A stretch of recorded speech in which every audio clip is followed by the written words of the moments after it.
Muchas gracias. Muchas gracias. Tiene la palabra. Sí, señor presidente, muchas gracias.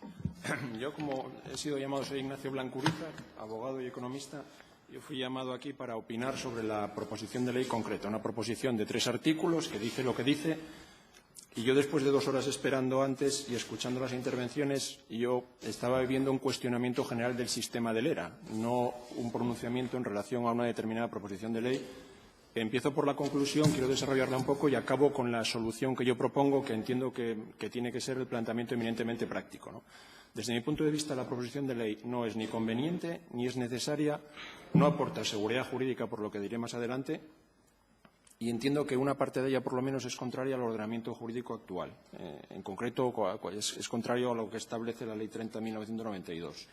Y yo creo que la problemática de la proposición de ley es no haber acotado convenientemente el problema que se está tratando. Es una proposición de ley que trata de atender una pluralidad de supuestos muy dispares y no se concreta exactamente en la problemática que, desde mi punto de vista, es muy concreta. No todas las liquidaciones del ERA son abusivas, no todas las liquidaciones del ERA están mal hechas, sino que el problema se concreta en el Decreto 144/2010, que los intervinientes lo conocerán. Y es un decreto en el que la Consejería de Bienestar Social establece precios públicos a determinados servicios sociales. En concreto, dentro de ese decreto, el problema surge con la disposición transitoria primera. Y es que lo que dice esta disposición transitoria primera es que solo se permite optar por la regulación más favorable. Lo leo literalmente porque es difícil recordar de memoria un artículo, por lo menos para mí. Solo se permite optar por la regulación más favorable en la determinación de la capacidad económica y participación en el coste de los servicios a aquellas personas beneficiarias del SAD, el Sistema de Autonomía y Atención a la Dependencia, que a fecha de entrada en vigor de ese decreto, que entra en vigor el 1 de enero de 2011, tuvieran condición de usuarios de los servicios del ERA. Entonces, el régimen de opción por la mejor regulación posible solo es posible para aquellos que estén vivos el 1 de enero de 2011. Una persona que haya fallecido el 31 de diciembre de 2010 frente a otra que haya fallecido el 2 de enero de 2011, pese a estar en las mismas circunstancias, ser beneficiario del ERA. Perdona, ser beneficiario del SAD, ser usuario del ERA y haber fallecido en una u otra fecha, se le aplica una regulación muy distinta sobre un mismo supuesto de hecho. En este caso, esa regulación deja fuera a aquellos beneficiarios del ERA que, siendo usuarios del ERA, hayan fallecido antes del 1 de enero de 2011, pese a tener reconocida dependencia y estar en el mismo supuesto, como comentaba, de una persona que hubiera fallecido un día después. Tenemos que tener en cuenta también que la Ley de Dependencia de 2006 establece un calendario de entrada en vigor de efectividad de las prestaciones y ese calendario empieza el 1 de enero de 2007 y acaba, los últimos reconocimientos, empieza el 1 de enero de 2007 con un grado 3, dependencia 1 y 2, y acaba el 1 de julio de 2015. O sea, es una ley que entra a la efectividad de las prestaciones en un periodo muy largo de tiempo. Una gran parte de la entrada en vigor de esas prestaciones es posterior al 1 de enero de 2011.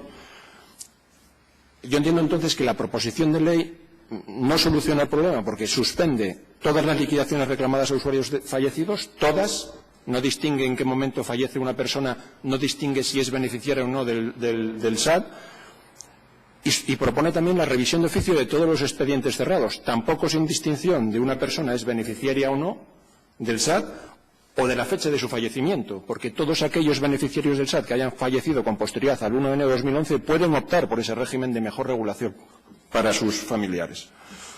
Por otro lado, como comentaba antes, la revisión de oficio de todos los expedientes, desde mi punto de vista y salvo mejor criterio de los compañeros, son liquidaciones anulables, como se ha pronunciado ya la semana pasada, el 12 de mayo, el Juzgado del Contencioso Administrativo número 1 de Oviedo. Son liquidaciones anulables y no son actos nulos de pleno derecho y, por lo tanto, conforme al artículo 62.1 de la Ley 30.992, en relación al 102, no cabe la revisión de oficio de esos actos, solo cabe la revisión de oficio de actos que sean nulos de pleno derecho. Y entiendo también que, ya entrando en el fondo, creo que no es conveniente la proposición de ley porque lanza un mensaje de gratuidad de los servicios sociales, porque se establece una suspensión sine die, algo que es contrario a nuestra normativa. Toda la normativa establece claramente que el sostenimiento de los servicios sociales, en primer lugar, tiene que estar soportado por los propios usuarios. Y más si cabe en nuestra comunidad autónoma, que tiene una evolución demográfica muy deteriorada. Somos una población en Asturias muy envejecida, tenemos una media de población 5 años superior a la media española, con la menor tasa de fecundidad de casi todas las provincias de España, con un crecimiento vegetativo negativo. El 25% de la población en Asturias tiene más de 65 años y 1.218 de estas personas esperaban plaza residencial el 31 de diciembre de 2015. En una región, además, que la prevalencia de la discapacidad es casi de un 10,5% de toda la población.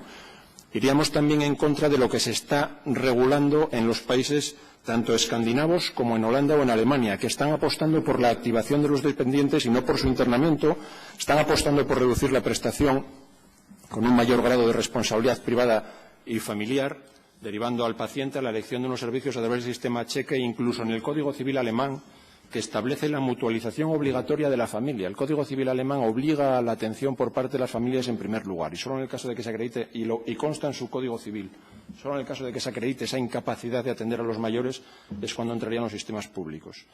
Y no es conveniente ya, por ir acabando, porque no aporta seguridad jurídica. Y yo creo que a los usuarios y a los herederos de los usuarios hay que aportarles seguridad jurídica. Y me refiero a seguridad jurídica porque, como decía el compañero, hay juzgados de lo contencioso administrativo que están fallando a favor de la Administración, pero también hay juzgados de lo contencioso administrativo que están fallando a favor de los usuarios del ERA, incluso de aquellos fallecidos con anterioridad al 1 de enero de 2011.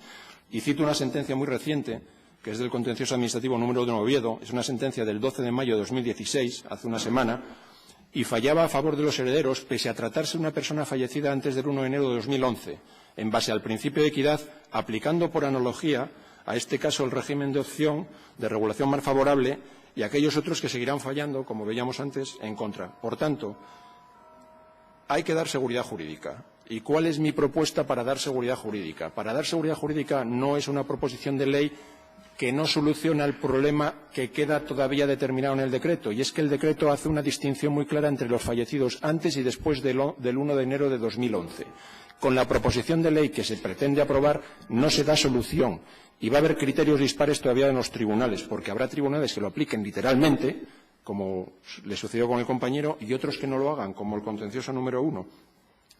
Entonces, yo lo que propongo es, en lugar de una proposición de ley en estos términos, sería mucho más sencillo, y podría ser competencia del propio Gobierno, mediante una proposición no de ley, incluir un apartado número 5 a la disposición transitoria primera del Real Decreto 144/2010.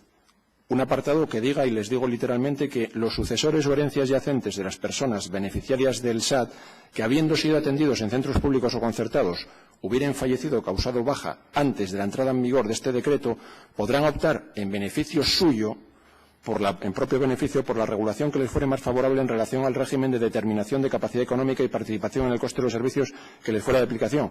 Todo ello con carácter retroactivo desde el 1 de enero de 2007. Y digo desde el 1 de enero de 2007 porque es cuando la Ley de Dependencia empieza a reconocer los grados 3 de los dependientes. Con esta simple modificación de un decreto que podría hacer el Gobierno del Principado de Asturias de oficio, se daría seguridad jurídica a aquellos supuestos que realmente están sufriendo errores en las liquidaciones. El resto, en principio, no tendrían por qué tener problemáticas en las liquidaciones.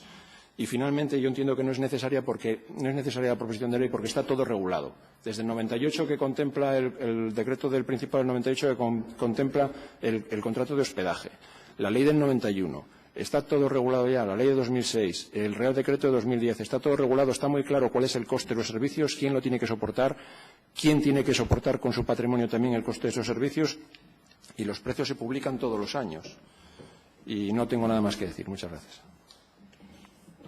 Muchas gracias a los 4 comparecientes. A continuación se abre un turno de preguntas, comenzando por los grupos autores de las solicitudes de comparecencia por orden de presentación en el registro de la Cámara, empezando por el Grupo Parlamentario Podemos Asturias y siguiendo con Foro Asturias. A continuación intervendrán el resto de los grupos por el orden de menor a mayor: Ciudadanos, Izquierda Unida, Podemos Asturias, Popular y Socialista, 30 minutos, incluido 30 minutos por grupo. Bueno, excluyendo a los 2 que habían metido las enmiendas. Grupo Parlamentario Podemos Asturias, comienza.